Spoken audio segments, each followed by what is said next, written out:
Hey, it's Aaron, and today I'm with the 2022 Volkswagen Golf R. This is one of the only two ways you can get the Volkswagen Golf in the US, the other one being the GTI. Both are sport variants of the Volkswagen Golf. The R has all-wheel drive. That is, between the two, the really major difference. But there are a few other differences, and this car is, it's a lot of fun. Let's get into it. So, lots of changes in the Golf R. This is brand new for this year, third generation for this car. And I'm out here in Wyoming. It's springtime. It's like 50 degrees. It's supposed to be summer. It's not. We had snow just 2 days ago. So, yeah. Anyway, apologizing for the wind. But the Golf R changes this year are lots of gusts as soon as I try to talk. So changes for the Golf R. First off, the 2-liter turbo engine is now putting out 315 horsepower. That's 30 odd. I think it's 35 more than it was last year. Still available with a manual transmission. This one has the 6-speed manual. It's a great little transmission. Makes this car tons of fun. If you buy the automatic version, I don't know why you're bothering with this car. Honest. Just saying, it's way more fun with the manual transmission. All-wheel drive, like I said, torque vectoring is set up more for performance than it is for all-weather, though this car is pretty okay in the bad weather. Like I said, we had some snow. I drove around in it, no issues. So, nicely done little car. Few changes on the body styling. You might be able to see some of that from there. When we go around the side, you'll see more. Also, a couple of changes on the interior, upgraded the infotainment, couple things like that. I'll go over those, and we'll look at the working end because this is still a hatchback. Hot hatches are useful little cars. So, yeah, let's just get started. Let's talk design first. So where were we looking at it up front? You could see those creases in the hood and the slight changes they made up there. Now you can see from the side here there are several changes to the car. You can see the lines are a little sharper, a little more pronounced on the spoiler in the back, a couple things like that. Let me walk in and give you some perspective on size. It is a small hatchback. Golf always has been. That's what makes this fun, honest. So, if you're looking at the lines, you can see that the hood is much more aggressive right here to create a bigger front fender. And then you have a line here that runs across and continues all the way and then just abruptly stops right here. It doesn't try to continue after that. Underneath that, to create the belt, you see a line that starts right here with the Golf badge, with the R badge I should say, and runs across through the door handles. Technically it's going above them, but you don't really see that visually unless you're looking down on it, and then runs all the way across and is continued on the rear tail light. So you have this kind of less boxy than before, a little more rounded and forward looking, so it's a little speedier. It gives that impression of moving forward. You can see the roof line here comes up, dips just ever so slightly going back, but not by very much, just enough to give the impression of slipperiness. And then you can see that big spoiler back there. These beautiful wheels, which are really cool looking on this car. The color I could do without. I would like maybe a brighter color or a more subdued, sinister color for this car. But the blue is a good, and I'm sure there's people that love that. Now the caps are silver, and that sort of goes along with the R and with the wheels, but I think a couple more silver details, some kind of chroming, would have helped this a little bit. Maybe along the windows up there or on the door handles or something, just to kind of make it pop a little more. But really, this is a very, very classy, classic look for the Golf. This is what they've looked like for a long time. This is slightly larger than the Golfs from before, so this third generation is a little bit bigger. That adds a little bit of cargo room and a lot more rear seat room. But we'll get to that in a minute. Let's go talk about the cargo, and then we'll talk about those seats. So here at the back hatch of the hatch, of this hot hatch, you can see there's quad exhaust. Those are functional, but they're all coming off of one pipe, so it's not like truly dual pipe exhaust.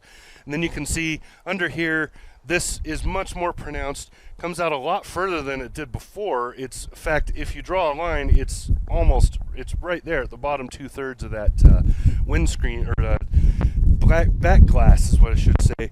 The lighting is a little different. You can see that here. You can see this crease running across that goes all the way around. It creates that boat line because that comes around and keeps going like that. So it's a continuous line all the way across around the car. The big R symbol on the bottom to let everybody know what you're driving. And of course you have a spot for your toe pin if you need it. And then Volkswagen. Pretty cool. I love those handles like that. So cargo area, pretty good size. It's more than decent.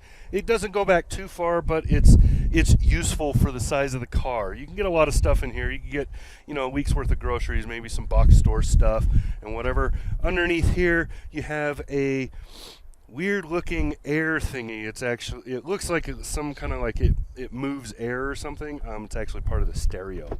So, but it's a big looking thing. There is no spare tire in this. You can get one. I think it's deleted because of the stereo upgrade. So let's go around and get in the back seat, and then we'll get in the front and we'll wrap all this up. Okay, so here I am in the back seat of the Golf R. You can see there's little pockets right here. The seat is right up against my knees, but this seat is set for me at 6'3". So someone slightly shorter in front would help with that knee room. As it is, I'm just up against him. I'm not actually pushing into that seat unless I move. So honestly, more comfortable than I would expect in the back of this car.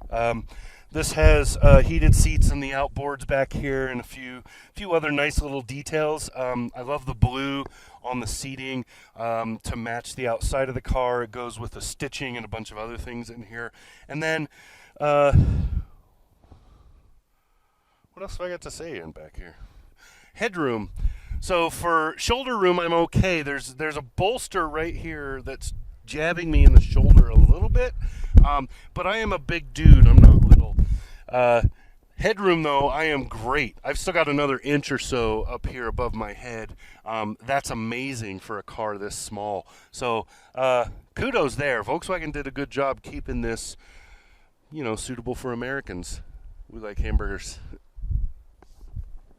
So here's the front seat of the car. As you can see, at 6'3", I have tons of room in here. The bolstering here is just about right. It feels really good for me.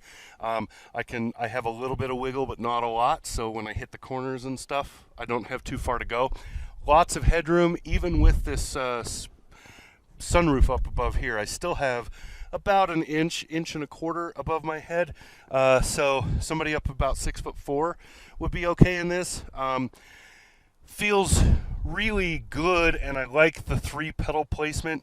I have big old feet because I'm a big dude, and if in some cars the pedals are a little too close, and I'll hit the throttle at the same time I'm pushing the brake down, just because my foot is wide. And in this, it's not. So it's easy to heel toe if you do that. It's easy to move in this, to run the pedals in this car without any issues. This particular model has a head-up display, has the upgraded infotainment in stereo. The infotainment is pretty good, but it's still a little clunky. Volkswagen really needs to work on that. That's true across the Volkswagen lineup. So, it's for everyday stuff, like quickly changing stations and stuff. It takes longer than it should. It's more effort than I want to spend. And these soft hard buttons that they've got up here for climate and volume they suck. There's nothing like a dial. I'm sorry, but for volume, I want a dial. For the climate controls, that doesn't matter as much because most people probably set at whatever temperature they prefer and just leave it and never touch it again. I'm cool with that. The steering wheel controls are awesome. So you have your cruise control and some other stuff over here, including drive mode control. This has track, sport, I don't know, comfort. There's a custom one you can set up, and yeah, there's a bunch of drive modes. When I do an interior on this, I'll show you all of those. And then on the right hand side is mostly infotainment and similar. So just nicely done for shifting. If I pull this into first, the travel is a little further than my wrist. So I have to move my arm, but not much, and it's good. The downer is that if you have a drink in this drink holder, you're going to be reaching over it to make those shifts. That's really annoying. And the armrest is not adjustable, so for me it's way down. I have to lean over to actually use it, so I end up not really using it. So little things like that are annoyances, but for the most part, this is a very well done little hot hatch. Lots of fun to drive.